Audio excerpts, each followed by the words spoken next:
اس پوری صورتحال پر اس کے سیاسی اثرات پر بات کرنے کے لیے ہمارے ساتھ موجود ہے پاکستان تحریک انصاف کے ممبر قومی اسمبلی جہانگیر خان ترین صاحب کے ساتھ آج مسلسل موجود رہے جناب راجہ ریاض ہمارے ساتھ ہیں. بہت بہت شکریہ راجہ صاحب. یہ فرمائیے گا کہ آج جو آپ لوگ ترین صاحب کے ساتھ چلے اور تمام اراکین اسمبلی ایک منسٹر بھی تھے, اس کا مقصد کیا تھا بنیادی طور پہ؟ کیا عمران خان صاحب کو یہ پیغام دینا تھا کہ یہ کارروائی روکی جائے, یا یہ کہ کیا چاہتے تھے آپ لوگ؟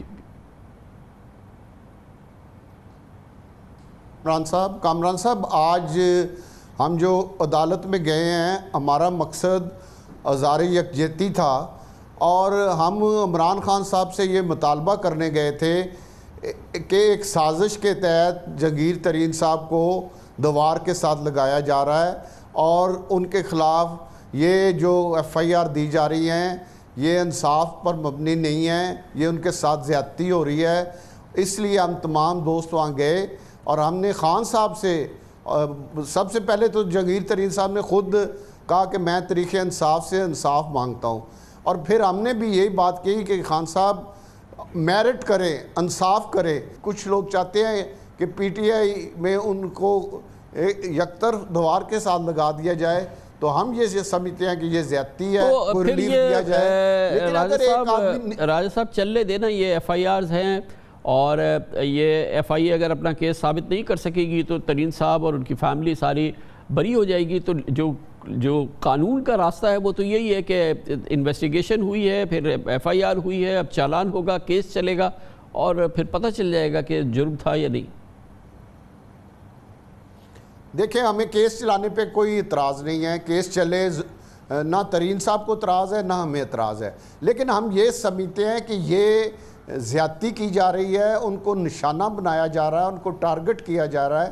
ہم یہ خان صاحب سے کہتے ہیں کہ وہ آپ کے قریبی دوست ہیں, تحریک انصاف کا ساسا ہیں, تحریک انصاف کو ان سے بہت فائدہ پہنچا ہے, اور آئندہ فیوچر میں بھی وہ تحریک انصاف کے لیے بہت کچھ کر سکتے ہیں, بہت فائدہ پہنچا سکتے ہیں.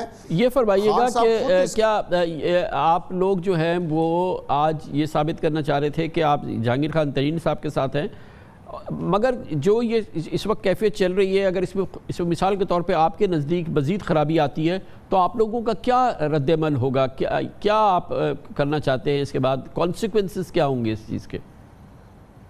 اگر خان صاحب میرٹ پہ یہ انکوائریاں کرا لیں, کچھ لوگ جو اس میں انوالو ہیں ان کو سائٹ پہ رکھ کے یہ انکوائریاں کرا لیں, تو اگر جہانگیر ترین میں کوئی نقص ہو تو ہم ہرگز یہ اپیل نہیں کریں گے.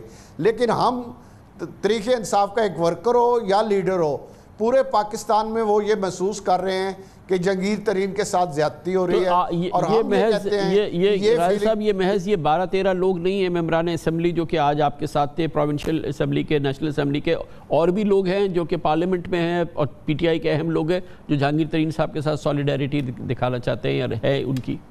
جی بالکل, اور لوگ ہیں. آج میرے ہوتے ہوئے بہت سے لوگوں کے فون آتے رہے کہ آپ نے ہمیں بلایا کیوں نہیں, اور ہم آئندہ کی تاریخ پہ ہم ہر صورت خود حاضر ہوں گے. بہت سے ورکروں کے فون آئے, لیڈروں کے فون آئے, ٹکٹ ہولڈرز کے فون آئے, اور ممبران قومی صوبائی اسمبلی کے بھی میری موجودگی میں فون آتے رہے کہ آپ نے ہمیں بتایا کیوں نہیں, ہم نے بھی جانا تھا, آئندہ تاریخ پہ ہم ساتھ جائیں گے. تو ہم کوئی تحریک انصاف میں نہ کوئی فاورٹ بلاک بنا رہے ہیں. جہانگیر ترین خود کہتے ہیں کہ میں تحریک انصاف میں ہوں اور عمران خان میرا لیڈر ہے, تو اس کے بعد تو بات ہی ختم.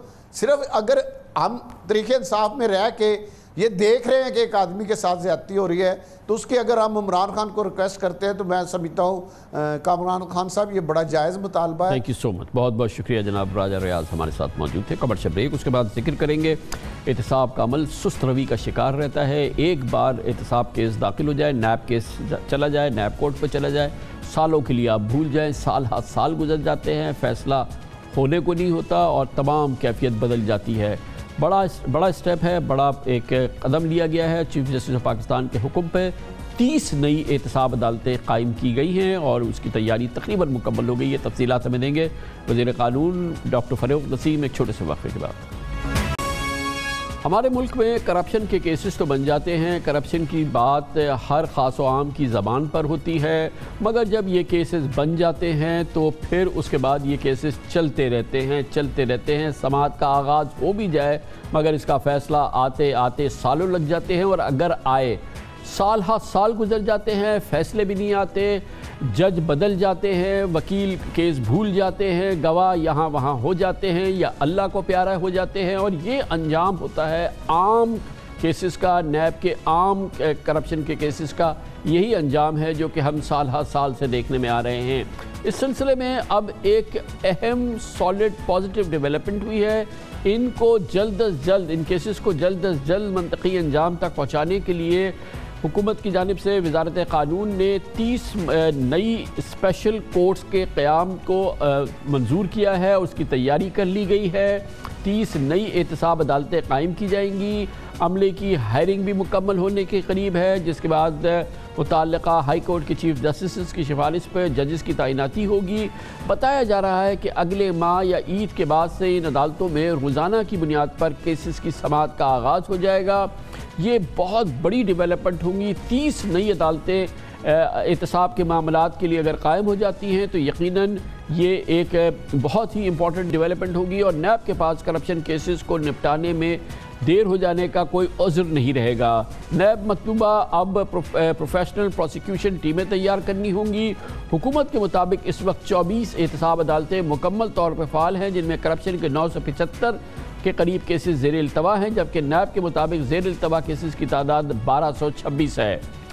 یہ پچھلے سال جولائی میں احتساب عدالتوں کے فیصلے میں تاخیر سے متعلق سو موٹو کیس کی سماعت کے دوران چیف جسٹس آف پاکستان جناب جسٹس گلزار احمد نے وفاقی حکومت کو 120 نئی احتساب عدالتیں قائم کرنے کی ہدایت کی تھی، اور ریمارکس میں کہا تھا کہ نیب ریفرنس کا جلد فیصلہ نہ ہونے سے نیب کا قانون کا مقصد ہی ختم ہو جائے گا۔ کیا نیب اپنے قانون کی عملداری میں سنجیدہ ہے؟ 20 سال سے نیب کے ریفرنسز زیر التوا ہیں، کیوں نہ نیب قانون کو غیر آئینی قرار دے دیں؟ سپریم کورٹ نے نیب کی غیر مؤثر پروسیکیوشن سے متعلق کہا تھا کہ غلطیوں سے بھرپور ریفرنس پر عدالتوں کو فیصلہ کرنے میں مشکلات ہوتی ہے۔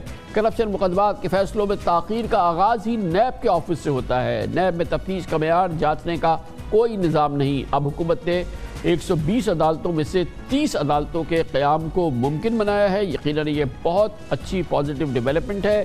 اس پر بات کرنے کے لیے ہمارے ساتھ موجود ہے وفاقی وزیر قانون بیرسٹر ڈاکٹر فروغ نسیم۔ بہت بہت شکریہ ڈاکٹر صاحب۔ یہ فرمائیے گا کہ کیا ہم کہہ سکتے ہیں کہ یہ 30 عدالتیں جو کہ اس سے 2 گنا زیادہ ہیں جو کہ موجودہ پاکستان میں احتساب عدالتیں ہیں، تو یہ اب قابل عمل ہونے والی آپریشنلائز ہو جائیں گی جلد؟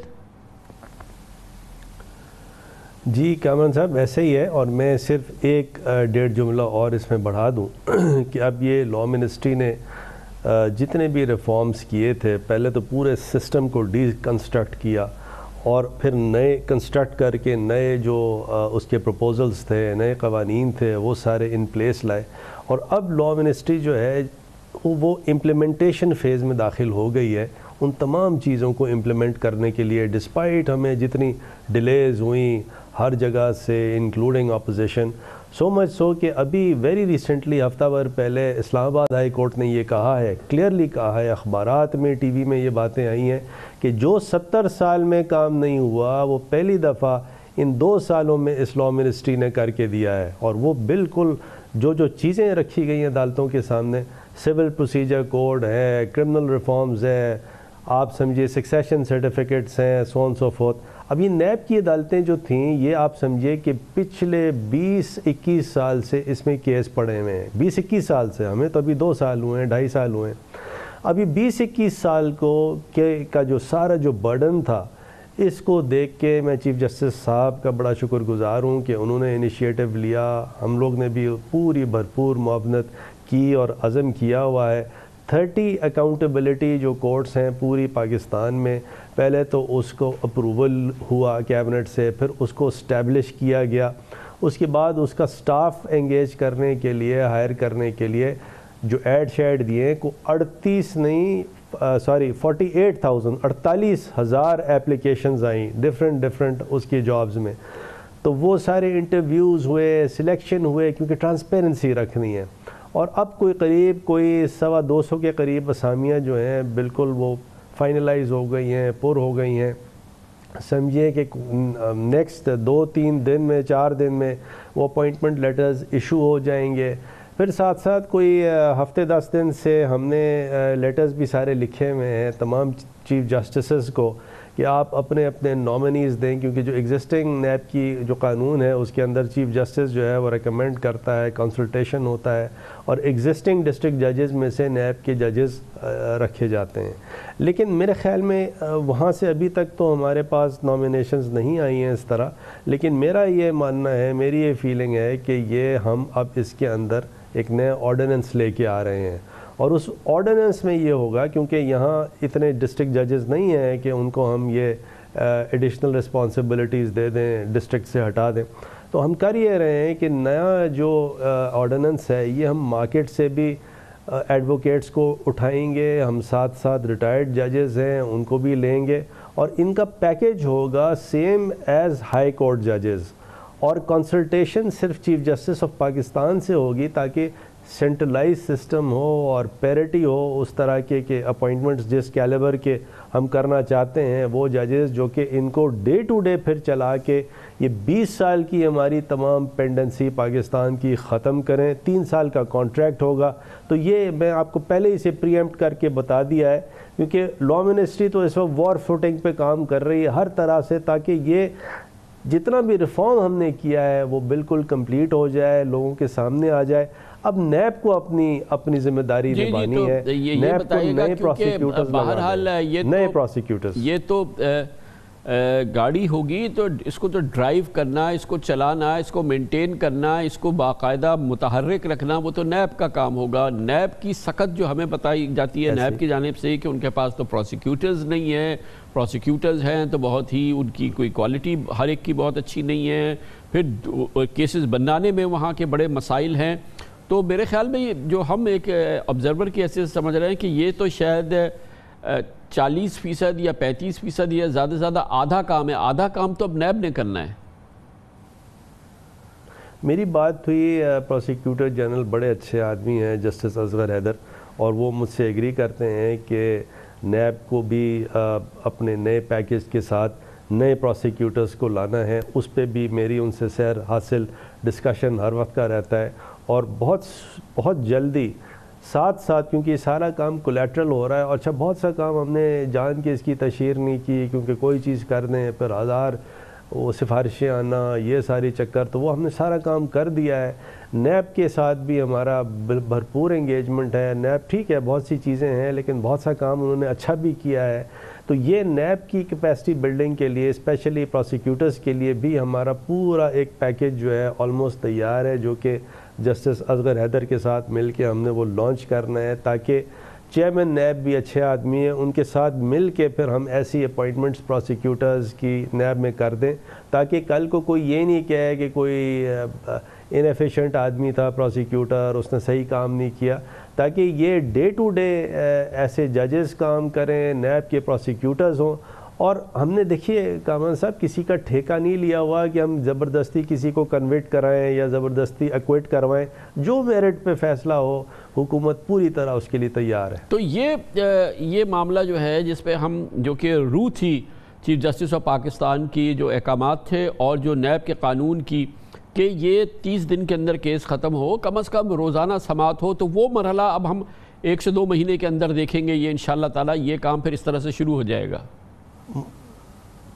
مجھے یہ لگتا ہے کہ کامن صاحب اگر 1 نہیں تو 1.5-2 مہینے میں یہ تمام چیزیں زبردست طریقے سے آپریشنلائز ہو جائیں گی.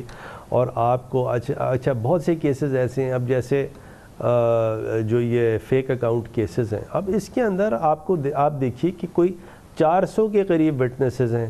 اب 400 کے قریب وٹنسز کی اگر ایگزامینیشن ہو، ہم ایک اور جو بڑا کام کرنے جا رہے ہیں اس آرڈیننس میں وہ یہ کرنے جا رہے ہیں کہ جو اس کی ایویڈنس ریکارڈنگ ہوگی وہ بالکل جدید طریقے سے ہوگی. ابھی تو یہ ہوتا ہے کہ وہ جج صاحب بیٹھتے ہیں اور وہ وٹنس بولتا ہے، پھر وہ اس کا سوال وکیل کرتا ہے، وٹنس جواب دیتا ہے، پھر وہ جج صاحب انگریزی میں اس کو ٹرانسلیٹ کر کے وہ لکھواتے ہیں، پھر اسٹینو صحیح غلط لکھتا ہے.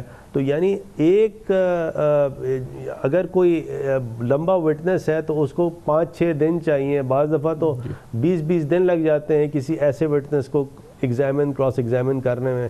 اب جو جدید طریقہ ہے دنیا جہاں میں استعمال کیا جا رہا ہے، میں نے بھی انٹرنیشنل آربیٹریشنز کیے ہیں اور وہاں ہوتا ہی ہے کہ انہوں نے پورا ایک سسٹم لگایا ہوا ہوتا ہے اور ایز اٹ از جو وٹنس بولتا ہے وہ ریکارڈ ہو جاتا ہے، وہ ٹرانسکرائب ہو کے سامنے آ جاتا ہے.